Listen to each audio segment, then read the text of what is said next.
Hallo zusammen und willkommen zu einer neuen Podcast-Folge. Es ist ja schon einige Wochen her jetzt, dass ich die letzte Folge hochgeladen habe.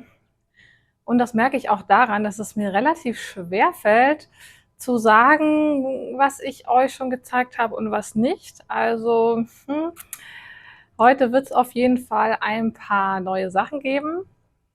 Ich habe nämlich einiges Neues angeschlagen. Da freue ich mich zum einen drüber, aber zum anderen habe ich auch gerade ein bisschen Probleme mit der Anzahl meiner VIPs, aber das erzähle ich euch dann gleich. Ja, und ich würde sagen, wir beginnen und viel Spaß mit dem Video.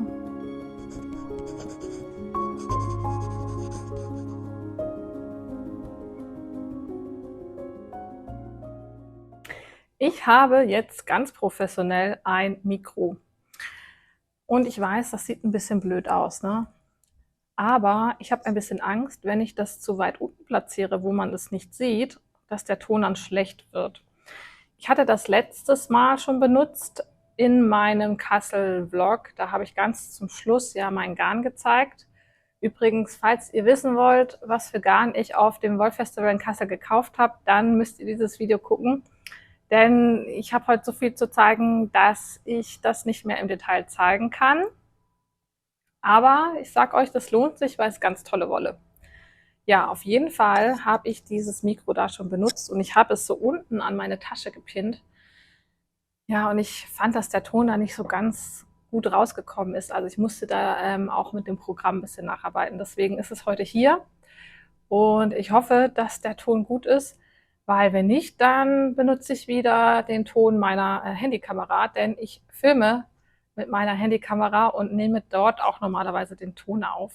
Also falls ihr jetzt eine Verbesserung oder auch eine Verschlechterung wahrnehmen könnt, dann sagt es mir gerne. So, und jetzt kommen wir zu den strickigen Themen. Wir fangen wie immer damit an, was ich heute trage. Und ich trage das Moonset Tee von der Designerin Osetta. Das habe ich letztes Jahr gestrickt. Ich zeige euch hier wie immer ein Tragevideo. Und das habe ich gestrickt aus der Knitting for Olive Pure Silk in der Farbe Cream. Das ist auch das empfohlene Garn aus der Anleitung und das ist auch die Farbe auf dem Produktbild. Ich fand das damals so schön, dass ich das unbedingt in genau der gleichen Farbe machen wollte. Ich habe das Ganze auf 3 mm gestrickt. Für mich etwas ungewöhnlich als lockere Strickerin ist trotzdem ein sehr schönes Strickbild entstanden. Normalerweise bin ich eher so auf 2,5 mm bei Fingering Garn. Ja, aber da hat das ganz gut geklappt und das Strickbild ist auch sehr sauber geworden, finde ich. Und ich betone das jetzt ein bisschen, weil wir kommen nämlich nachher noch zu einem Problemkind von mir und da lässt sich das ganz gut vergleichen mit dem Strickbild. Einige, die mir auf Instagram folgen, die wissen jetzt schon, wovon ich rede. Übrigens, falls ihr mir nicht auf Instagram folgt, weil es sind ja einige neue Zuschauer dazu gekommen, dann holt das doch nach. Denn auf Instagram update ich euch täglich über meine Strickfortschritte und gebe auch diverse Tipps zu gewissen Themen. Also da gibt es noch mal einiges mehr zu sehen. Und es ist natürlich auch etwas aktueller als dieser Podcast, denn hier sammle ich ja auch immer meine ganzen Sachen, die ich so mache und zeige sie euch dann sozusagen verspätet. Ne? Also falls ihr immer up-to-date bleiben wollt, dann folgt mir auf Instagram. Dort werden nämlich auch die Teststricks von mir laufen und dort rufe ich auch immer zu Teststricks auf. Und das sind dann auch immer nur 1, 2 Tage, an denen die Anmeldung dann offen ist. Deswegen, ja, wenn ihr mir da folgt, dann verpasst ihr das nicht. Ich habe heute nur ein fertiges Projekt zu zeigen. Die eine oder andere wird jetzt wahrscheinlich sagen, hä, was heißt nur? Das ist doch viel, ne?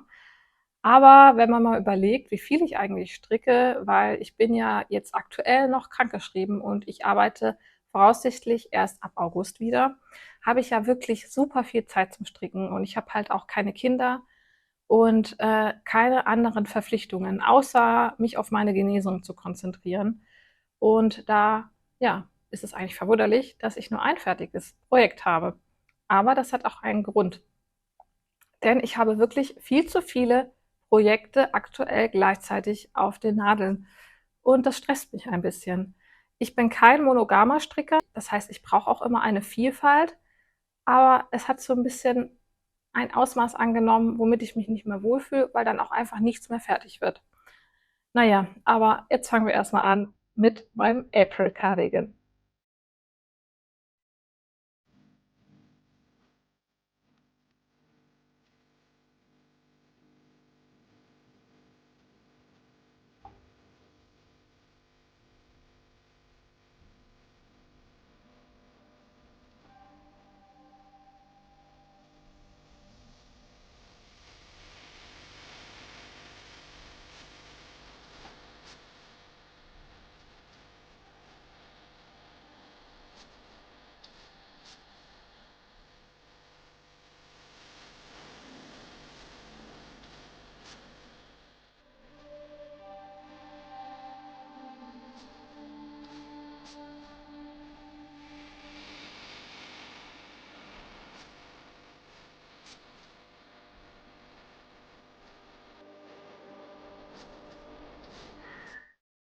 Das ist jetzt wahrscheinlich auch keine Überraschung mehr für euch, dass der April Cardigan mein fertiges Strickprojekt ist, denn ich habe ja einen detaillierten Vlog dazu hochgeladen und deswegen werde ich jetzt auch nicht so viel dazu erzählen.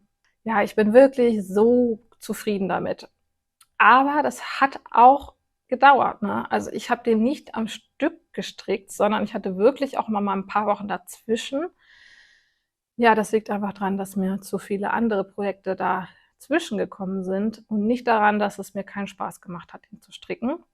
Wobei an manchen warmen Tagen, da war das schon ein bisschen zu warm. Denn der April Cardigan besteht bei mir aus einem Merino Fingering, zusammengehalten mit einem Suri Alpaka. Mal gucken, dass ich das hier richtig drapiere. Da ist das gute Stück. Und das ist natürlich eine recht warme Mischung, ne? Also, das konnte ich nicht jeden Tag stricken. Wir hatten jetzt noch keinen so richtig heißen Sommer, aber trotzdem war mir das dann teilweise zu warm. Und wir haben nun mal hier auch eine Altbauwohnung und dann ist das so, dass sich das hier schon sehr schnell aufheizt. Und auch heute, wir haben zwar eigentlich nur 20 Grad draußen, aber die Wohnung hat sich so aufgeheizt in den letzten Tagen, da war es etwas wärmer, dass mir trotzdem total warm ist jetzt. Und ich müsste eigentlich jetzt lüften, aber das ist zu laut, weil ich mitten in der Innenstadt wohne, dass das, das Video total stören würde. Deswegen, ja, sobald das Video fertig ist, mache ich mal das Fenster auf und danach die Klimaanlage an. Ich habe den April Cardigan etwas modifiziert. Ich habe nämlich eine doppelgestrickte Blende gestrickt anstatt eines Rechts-Links-Bündchens. Da habe ich ja auch lange überlegen müssen, ob ich das wirklich so machen möchte. Aber letztendlich fand ich, dass das eine elegantere Variante ist. Und da ich diese Bling-Bling-Knöpfe gewählt habe, na, fokussiere. Ich bin da echt nicht gut mit dem Fokussieren. Da ich diese hübschen Bling-Bling-Knöpfe gewählt habe, die ja sehr ähnlich sind zu denen von Petit Knit, die sie auf ihrem Produktbild trägt, zu dem hellblauen Cardigan. Den fand ich übrigens auch so schön. In hellblau hätte ich mir das auch vorstellen können. Ja, da dachte ich, dazu passt am besten eine doppelgestrickte Blende, weil das halt edlere Knöpfe sind, ne? Und ich bin sehr zufrieden damit. Ich habe die doppelgestrickte Blende übrigens etwas anders gestrickt als sonst. Normalerweise nimmt man ja Maschen auf entlang des Ausschnitts und dann strickt man hier die Blende mit Hilfe des Doppelstricks. Und ich habe eine englischsprachige Podcasterin gesehen, Nora Nitz heißt sie. Das habe ich euch aber alles eigentlich schon in dem Blog erzählt. Aber falls ihr den nicht gesehen habt, da habe ich die Blende on the go dran gestrickt. Das heißt, ich habe nicht vorher die ganzen Maschen aufgenommen, sondern habe das währenddessen gemacht. Ich zeige euch in dem April Cardigan Vlog, wie ich das gemacht habe. Also falls es euch interessiert, da habe ich auch das Video von der Nora verlinkt. Sie hat dazu nämlich ein kleines Tutorial gemacht. Allerdings auf Englisch. Also ich habe auch schon ein paar Nachrichten bekommen, ob ich das generell nicht mal zeigen kann, wie man eine doppelgestrickte Blende macht. Ja, ich denke, das werde ich mal machen, wenn ich selbst ein Cardigan designe. Und da mache ich ja eh immer Videos dazu. Aber ansonsten schaffe ich das einfach gerade im Moment nicht. Tut mir leid, aber ich habe halt jetzt auch gar kein Projekt, wo ich das dann dran zeigen könnte. Aber es gibt ja auch einige online, die das schon gemacht haben. Mir fällt nämlich da auch ein aktuelles Tutorial-Video ein von, ich glaube, sie heißt The Knitting Duck. Ich blende es hier ein, wie sie wirklich heißt, denn ich vertue mich da oftmals. Ich habe ja auch schon einige Nicknames etwas falsch betitelt, sag ich mal. Irgendwie habe ich aus Sachen mit Haken auch schon Sachen mit Faden gemacht. Ja, übrigens, die liebe Julia hat auch einen super schönen Podcast, also von Sache mit Haken. Schaut doch mal bei ihr vorbei, denn ich finde, sie hat viel zu wenig Aufmerksamkeit. Sie ist super lustig. Sie ist Österreicherin und hat einen wunderbaren österreichischen Akzent. Nein, Dialekt. Dialekt, nicht Akzent. Dialekt. Und sie ist einfach so witzig. Sie hat so einen geilen, trockenen Humor. Ich liebe ihre Videos und deswegen guckt doch mal bei ihr vorbei. Übrigens habe ich auch vor, euch in dem nächsten Neuerscheinungsvideo ein paar neue Podcasterinnen vorzustellen, die ich entdeckt habe. Also das kommt auf jeden Fall noch, aber nicht in diesem Video, weil ich möchte das thematisch schon so ein bisschen getrennt halten. Und ich brauche ja auch Content für mein Neuerscheinungsvideo. Deswegen, ja, da müsst ihr noch ein bisschen Geduld haben. Nun nochmal zurück zu meinem April Cardigan. Da habe ich ja ein bisschen modifizieren müssen. Und zwar habe ich mehr Reihen hier oben gestrickt bei dem Armausschnitt beziehungsweise Ärmelausschnitt, weil bei mir die Reihenanzahl nicht gepasst hat. Ich habe das leider ganz oft so, dass ich mehr Reihen auf 10 cm in der Höhe halt habe, klar in der Höhe mit Reihen, als in der Anleitung angegeben. Und das führt dann ganz oft dazu, dass bei mir halt dann Ausschnitte zu klein werden.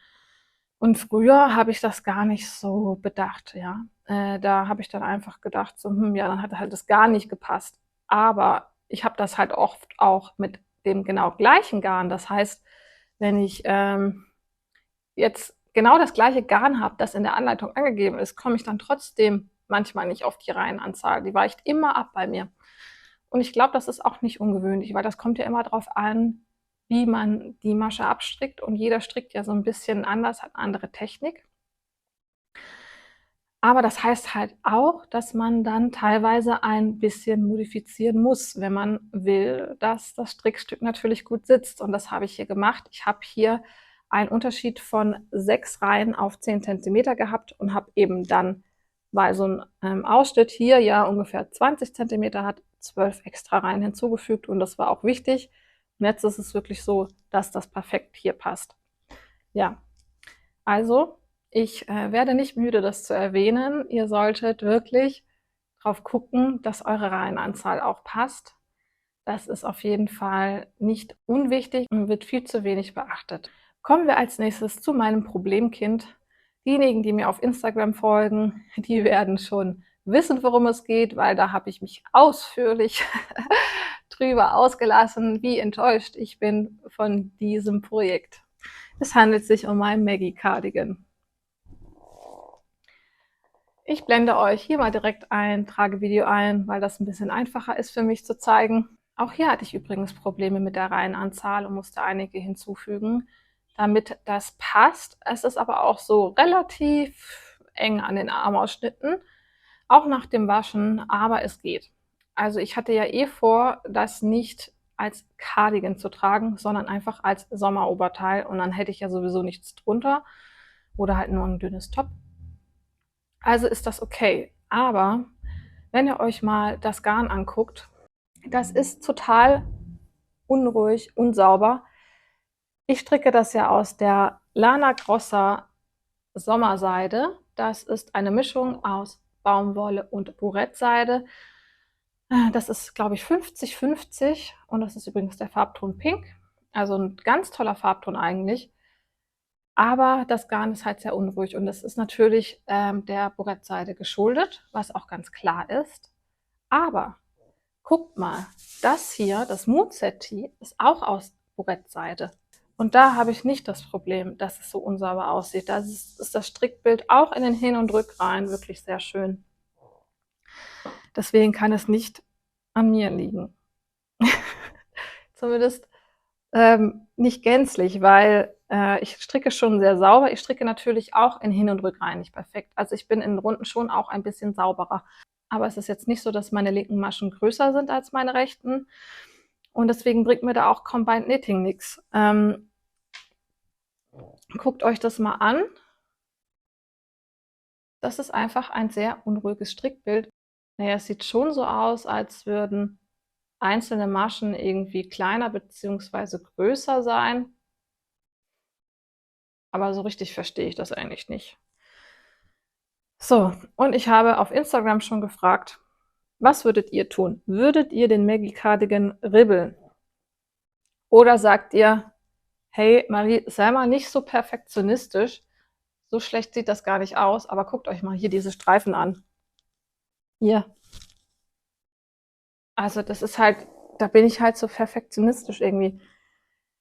Aber ich weiß halt nicht, wenn ich das dann trage, ja, und das ist ja irgendwie ein Sommerteil, das würde ich dann vielleicht jetzt nicht tragen, wenn ich ausgehe oder so, aber irgendwie so zum Chillen, dann stört mich das vielleicht gar nicht so. Und ich habe halt da schon so viel investiert. Ich bin ja fast fertig, weil die Ärmel mache ich ganz kurz. Also da stricke ich vielleicht noch 2 Zentimeter ran.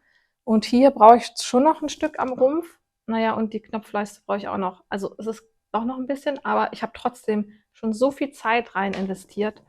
Was würdet ihr machen? Meint ihr, ich habe auf Instagram so viele Nachrichten dazu bekommen. Und zwar teilt sich da die Meinung in 2 Lager. Die einen sagen, hey, das ist doch okay, das ist doch selbst gemacht, das darf man doch sehen, das muss doch nicht perfekt sein. Und mich stört das nicht, so dieses Material ist halt ein bisschen unsauberer. Die andere Seite sagt, ja, ich würde es auch ribbeln, weil du wirst es nie anziehen. Wenn du jetzt schon unzufrieden damit bist, dann ja, wirst du es nie tragen und dann ist es sinnfrei. Ja, ich bin mir unsicher. Ich werde das jetzt erstmal noch nicht ribbeln. Ich warte erstmal ab, was ihr sagt. Ja, und ich warte mal ab, ob ich Lust habe, das weiter zu stricken. Wenn das jetzt ewig rumliegt, dann bringt das nichts. Wenn ich es nicht fertig stricke, ist es Quatsch. Aber ich habe mir vorgenommen, wenn ich es ribbel, dann würde ich gerne das Garn einem von euch schenken, nur wenn ihr das haben wollt und normalerweise kein Problem habt mit der Sommerseide. Denn es ist ja nicht so, dass jeder ein Problem damit hat und unsauber strickt. Ich habe auch schon Bilder gesehen von Strickbildern, die richtig gut aussahen. Man sah da trotzdem auch eine Unregelmäßigkeit, ne? Wie man das halt auch hier bei dem Mundsetti so ein bisschen hat, aber halt nicht so, dass es jetzt stört, ne? Naja, ich stricke das Ganze ja auch auf 2,5 Millimeter und dadurch zieht sich das extrem.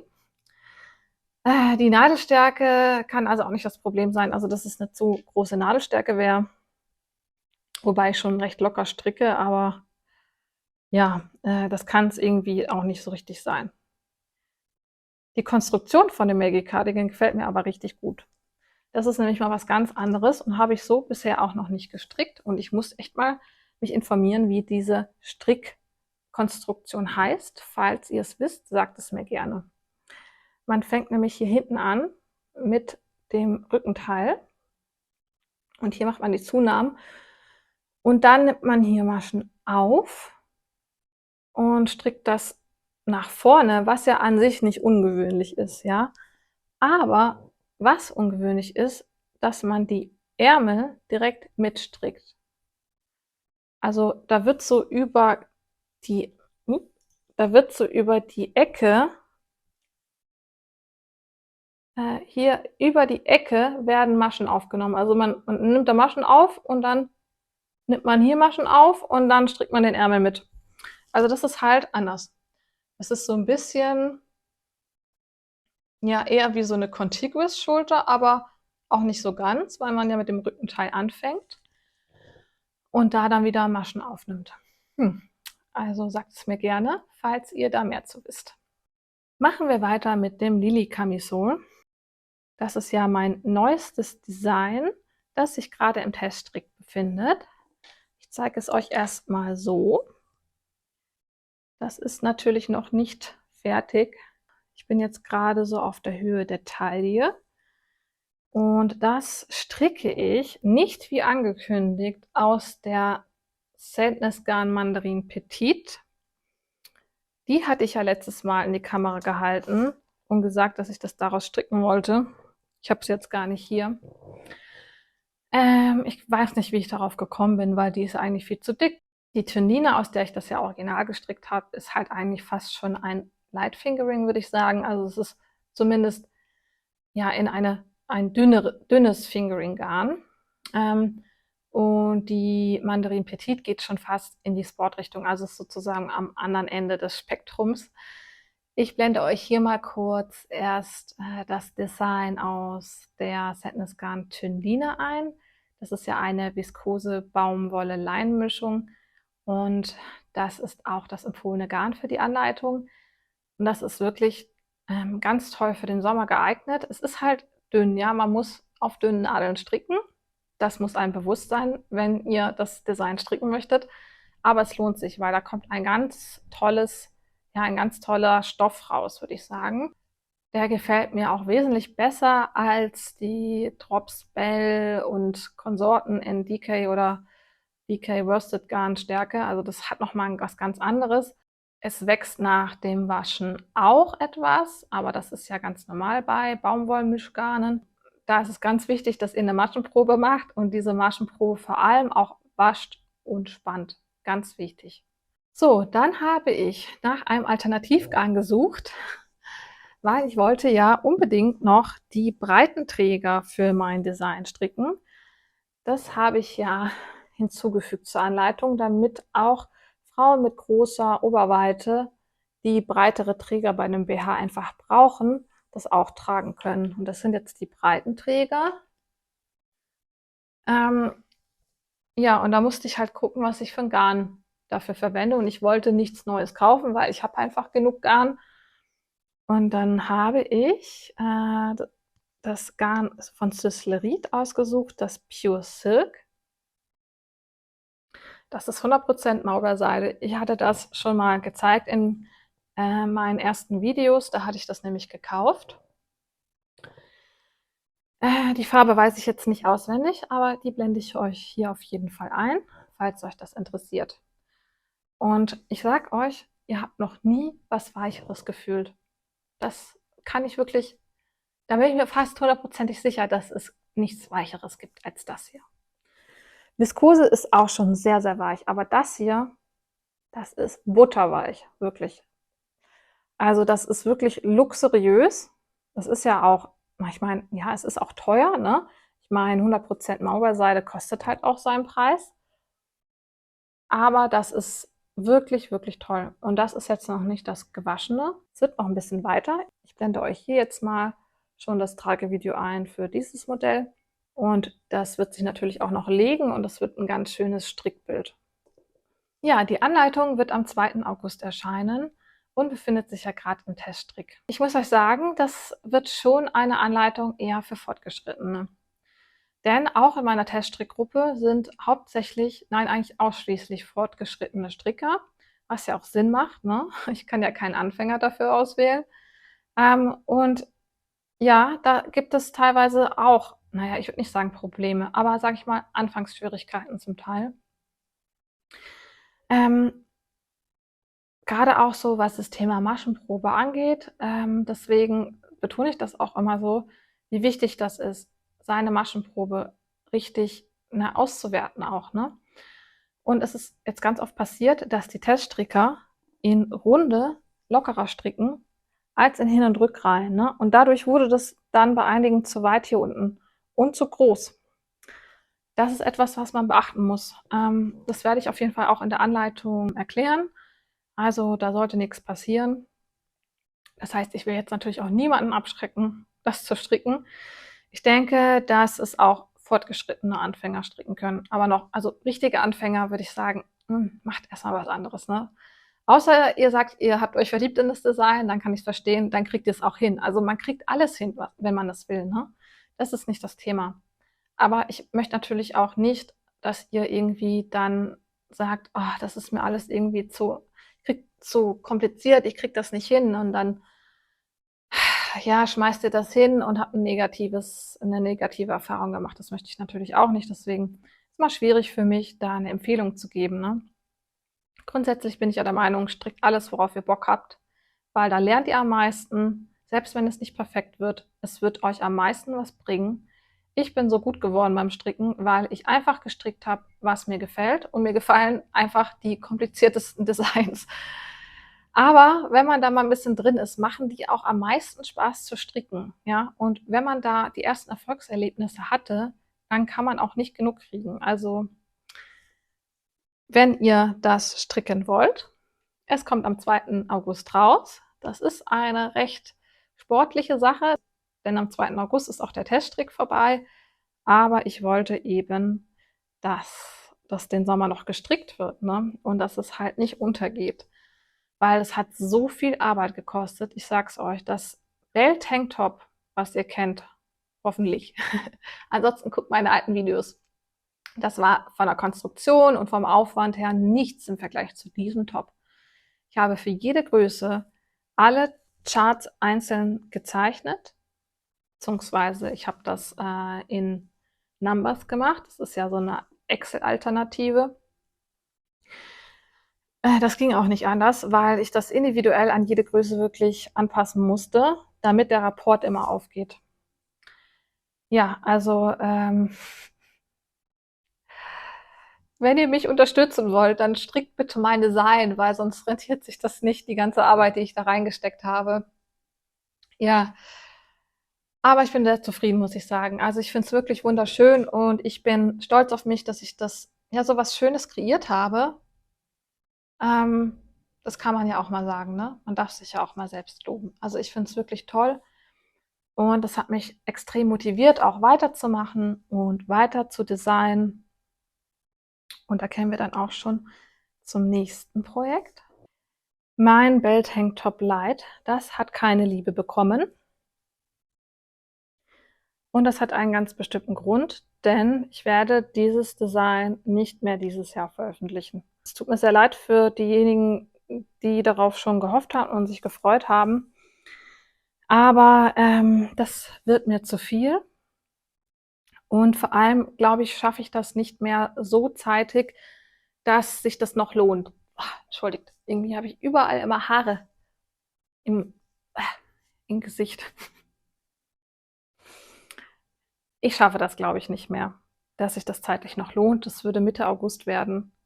Und da müsste ich ja noch einen Teststrick organisieren. Ich möchte nicht 2 Teststricks gleichzeitig haben und deswegen schaffe ich das einfach nicht. Aber es wird nächstes Jahr kommen und ich werde im Frühjahr den Teststrick machen. Dann ist es alles ganz entspannt. Dann haben die Teststricke auch genug Zeit, das fertig zu machen. Da ist die Deadline dann auch einfach ein bisschen lockerer, sag ich mal. Und dann ist das alles viel entspannter für euch und für mich. Ja, das kommt auf jeden Fall dann nächstes Jahr und ich werde halt einfach gucken, dass ich immer mal wieder so ein bisschen dran stricke, dass ich mir auch selber keinen Stress da mache. Ja, deswegen, mehr gibt's dazu nicht zu sagen. Auch an meinen anderen Wips gibt's keinen Fortschritt, also an meinem Siren Tee, meine Socken und meiner Sweet Shop Blanket gibt es keinen Fortschritt und ich zeige sie deswegen hier jetzt auch nicht, denn ich habe noch was anderes zu zeigen und das wird, glaube ich, zu viel. Ich habe nämlich stattdessen schon wieder ein neues Design angeschlagen. Ja, ich habe ja beim Woll Festival eine ganz tolle Wolle entdeckt. Beziehungsweise ich habe ja auch ein bisschen danach gesucht. Denn ich wollte unbedingt einen Pullover designen, der sowohl für das Frühjahr als auch für den Herbst geeignet ist, also nicht zu dick ist, halt nicht aus einem Decay Merino, sondern irgendwie was Leichteres, ja. Aber ich mag es ja auch nicht, wenn es zu flauschig ist, dann ist das mir zu pieksig und es ist auch wieder sehr warm. Und ich habe bei der Alex von Woolen Forest dieses Garn entdeckt.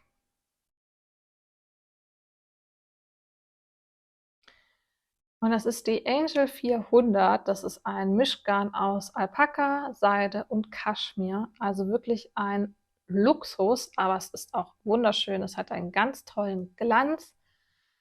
Und durch das Kaschmir ist es so weich und also mich kratzt da gar nichts.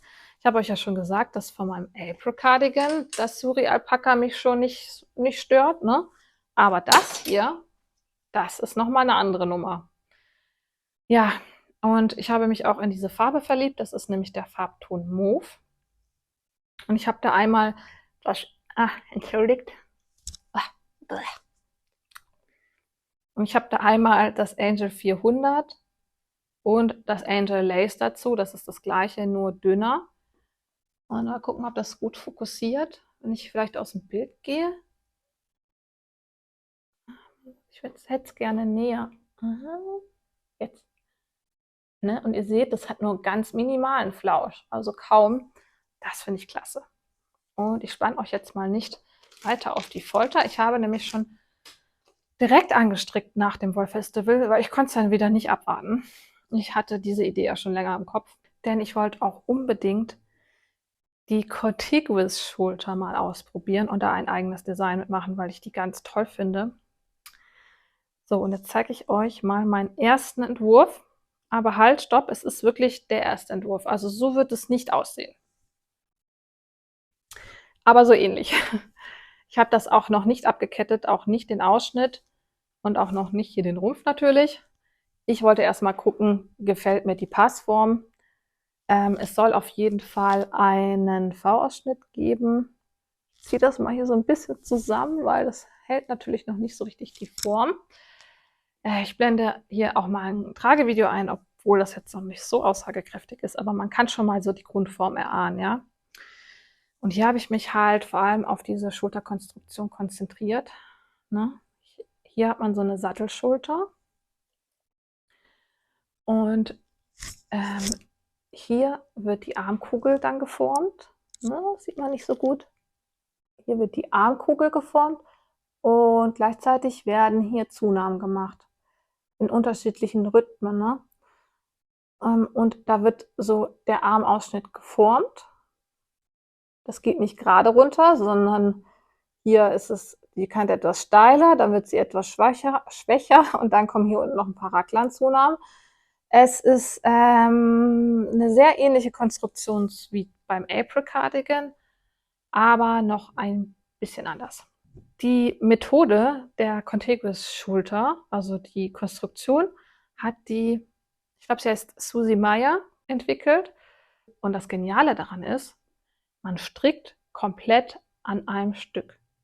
Das heißt, man schlägt hier hinten Maschen an für den Nacken und dann fängt man an, die Schulter zu formen, mit Zunahmen, und dann wird die Armkugel direkt mitgestrickt. Also das ist alles an einem Stück gestrickt hier. Und dann wird es halt zur Runde geschlossen, je nachdem, wann man halt den Ausschnitt enden lässt, ne?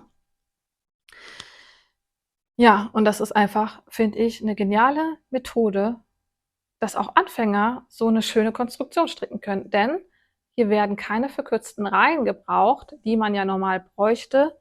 Ne? Also wenn man jetzt keine Drop-Shoulder macht, sondern hier wirklich den Armausschnitt formt, dann muss man auch diese Schulterkappe hier formen.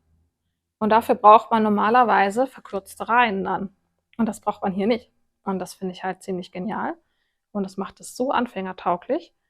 Und es ist natürlich auch aus Designersicht etwas einfacher, das zu konstruieren. Ja, ich bin wirklich gespannt, was ihr zu dem Ergebnis sagt, wenn ihr es mal richtig seht, weil hier der Ausschnitt, der sieht jetzt auch sehr groß aus. Ich habe jetzt hier auch nicht den kompletten Rand gestrickt, weil ich das alles nochmal aufmachen werde, denn ich muss da noch einige Modifikationen machen. Die Armausschnitte sind mir ein bisschen zu klein, die werden noch ein Ticken größer, damit das bequemer wird. Und der Ausschnitt, der wird auch noch ein bisschen anders. Und die Blende hier wird auch größer noch. Eventuell mache ich auch die Option für einen Rundhalsausschnitt, aber das weiß ich noch nicht. Das kommt drauf an, wie viel Arbeit das in Summe macht. Weil ich merke das ja bei meinem Lily Camisole, da habe ich dann die Breitenträger inkludiert, dann habe ich eine Taillierung inkludiert. Ich stricke das übrigens auch wieder mit Taillierung. weil das einfach für meine Körperform am besten ist, weil meine Taille halt so viel schmaler ist als mein Brustumfang. Muss ich gucken, dass ich mir nicht immer zu viel aufhalse, ne? Also, ich sag mal, erstmal nur V-Ausschnitt. Das stricke ich auf 3,5 Millimeter und komme auf 23 Maschen in der Breite. Höhe sind, glaube ich, so 36. Ihr seht schon, das ist so leicht, das Material, und fließend. Das wird ganz toll, sage ich euch. Ich freue mich schon so darauf. Ja. Ach, ich hoffe, ihr habt auch Lust drauf dann. Da wird es dann ja auch einen Teststrick zu geben. Wann, weiß ich noch nicht. Kommt drauf an, wie weit ich vorankomme, ne? Aber ich denke, dass mir das einfacher fallen wird als die Anleitung für das Lily Camisole. Ja, ja, schon eine Herausforderung. Ja, und das war's jetzt mit meinen WIPs. Jetzt gucke ich mal, was ich euch sonst noch zeige. Ich würde sagen, die restlichen Garne, die ich von der Alex gekauft habe, von Woollen Forest, zeige ich euch jetzt nicht. Die guckt ihr bitte in meinem Kassel-Vlog nach. Da habe ich ganz zum Schluss die ganzen Garne vorgestellt. Und die werden auch noch in weiteren Videos auftauchen. Ich plane nämlich ein Strickpläne-Video, denn ich muss mich mal ein bisschen neu sammeln gerade. Ich habe ja einfach ein bisschen zu viel auf den Nadeln gerade und ich möchte das so ein bisschen reduzieren. Also, ich möchte das so haben, dass ich ein Design von mir auf den Nadeln habe, an dem ich designe, und auch keine 2 parallel, ne? Das funktioniert nicht, da komme ich zu nichts anderem mehr.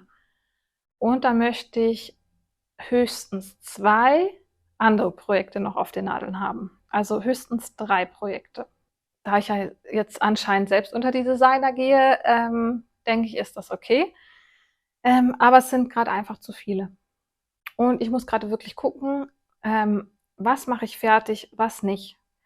Weil ich will mich ja auch nicht demotivieren mit Projekten, die ich irgendwie auf den Nadeln habe und da keine Lust dran habe, weiterzuarbeiten. Das macht ja auch keinen Sinn, mich zu zwingen, ne? Also werde ich da wirklich intensiv nochmal drüber nachdenken, was jetzt wann gestrickt wird. Denn ich habe auch noch ein paar andere Designs auf meiner Wunschliste, die ich gerne machen würde. Und die werde ich euch dann in meinem Strickpläne-Video vorstellen. Und da wird, wie gesagt, auch das ganze Garn auftauchen, das neue schöne Garn. Aber einen Neuzugang zeige ich euch jetzt dann doch noch. Ich habe nämlich noch eine Garnalternative für dieses Garn jetzt, für das neue Pullover-Design. Das hatte ich vor Kassel bestellt. Ich hätte es mir wahrscheinlich erstmal nicht besorgt, wenn ich gewusst hätte, dass ich in Kassel was Passendes finde. Aber das ist eine super Alternative für empfindliche, die eine empfindliche Haut haben, so rum. Das ist das Knitting for Olive Merino. Das ist ein Merino Fingering Garn Non-Superwash in der Farbe Cream. Und dazu das Knitting for Olive Compatible Cashmere. Das ist ein 100% Kaschmir Beilaufgarn. Und diese zwei zusammen, die ergeben ein ähnliches Maschenbild, sag ich mal, und sind auch ähnlich weich. Also das ist auch ein Träumchen, sage ich euch. Also das ist eine Alternative und da werde ich mein zweites Sample dann draus stricken. Das ist natürlich auch etwas teurer, ne? Kaschmir ist halt immer teuer, ne? Und Knitting for Olive ist jetzt auch nicht die günstigste Marke. Ich gucke mal, ob ich da auch noch mal ein noch günstigeres Garn finde. Ja, da muss ich einfach da mal recherchieren, aber ihr wisst ja, bei mir gibt es immer ganz viele Garnalternativen. Und dass auch die nicht so viel Geld ausgeben wollen für Wolle, da ja so ein bisschen eine Anleitung bekommen, was für Garne denn möglich sind. Aber das wird sich dann vor allem auch im Teststrick zeigen, denn wenn die Teststricker Ideen haben und das Garn dann wirklich ja auch testen mit dem Design, dann kann ich auch erst wirklich sagen, ob das Garn geeignet ist, ne? Weil vorher kann ich ja im Prinzip sonst nur Vermutungen stellen, wenn ich sie nicht selber schon in dem Design verstrickt habe. Genau, so viel dazu. Dann habe ich jetzt noch einen Neuzugang, den ich euch zeigen möchte. Und das ist keine Wolle. Ich habe euch ja vorhin schon von der lieben Julia von Sache mit Haken erzählt und sie hat mich geinfluenced, wie auch immer. Sie hat nämlich in die Kamera so eine Baby-Wickeltasche gezeigt, wo sie wo sie ihre Stricksachen sortiert oder ihre Wips sortiert. Und ich habe dann da direkt auch nachgeguckt und habe dann ein Design gefunden, das ich so schön finde. Guckt mal, das ist eine Baby-Wickeltasche, umfunktioniert zu meiner Wipptasche und ich finde das ganz toll. Hier habe ich meine Sweet Shop Blanket, hier habe ich meine Regia Cotton Color Drachenfrucht Shorty Sock Projekt, immer noch nicht weitergemacht. Hier habe ich meinen Bell Tank Top Light und darunter ist noch das Siren Top. Da habe ich übrigens ja auch gar nichts dran gemacht. Das kommt aber noch, hoffe ich. Also das würde ich auf jeden Fall noch fertig machen. Das Design fand ich auch ganz klasse. Blende ich auch hier mal kurz ein, damit ihr seht, dass ich es nicht vergessen habe. Ja, das finde ich klasse. Und wenn ich dann wirklich nur 3 Wips hätte, würde das auch perfekt aufgehen, ne? Weil es sind so 3 Fächer. Gibt es aber auch noch mit mehr Fächern. Ja, und die steht halt immer jetzt an der Couch bei mir. So, meine Lieben, mir ist leider so warm. Das heißt, ich muss das Video jetzt beenden. Ach, ich muss unbedingt die Klimaanlage anmachen und ich muss was Kühles trinken. Es ist total schwül. Mich juckt auch die ganze Zeit alles im Gesicht. Meine Haare fliegen. Und auch die ganzen Wolflusen hier so ein bisschen. Also, ich wünsche euch was. Vielen Dank fürs Zusehen und wir sehen uns im nächsten Video hoffentlich. Vergesst nicht, mir zu schreiben, ob ich den Maggie Cardigan ribbeln soll oder nicht. Und vergesst nicht, mir zu schreiben, falls ihr wisst, welche Konstruktion das ist von dem Maggie Cardigan. Und wenn ihr mir beides nicht beantworten könnt, schreibt mir trotzdem bitte einen Kommentar und erzählt mir, was ihr denn gerade strickt und ob ihr noch Sommersachen stricken wollt oder ob es euch auch wie mich langsam zu den wolligen Sachen zieht. Der Sommer ist ja nicht so wirklich berauschend, aber ich habe ehrlich gesagt auch nicht mehr so Lust auf Baumwolle. Ich will mal wieder so richtig schöne Wolle stricken, die es einem auch verzeiht, wenn man mal so ein bisschen lockerer strickt oder nicht so ganz so sauber. Ja, deswegen, ich liebäugle schon sehr mit meinen neuen Garnen. Da wird auf jeden Fall einiges passieren in der nächsten Zeit. So, jetzt mache ich aber Schluss und bis dann, viel Spaß beim Stricken.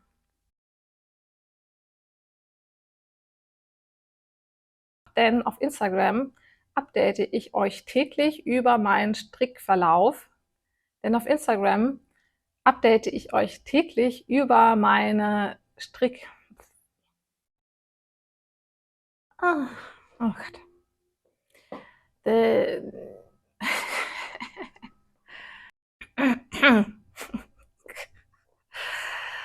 Denn auf Instagram update ich kann nicht mehr. Oh, ist das warm. Denn auf Instagram update ich euch täglich über alle Dinge, die ich so mache. Nee, das stimmt ja gar nicht. Denn auf Instagram update...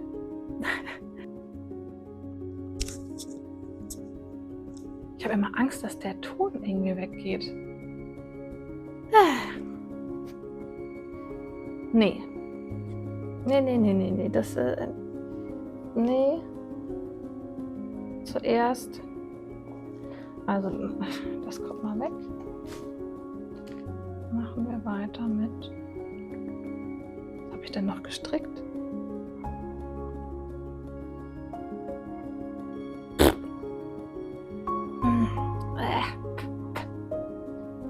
Okay.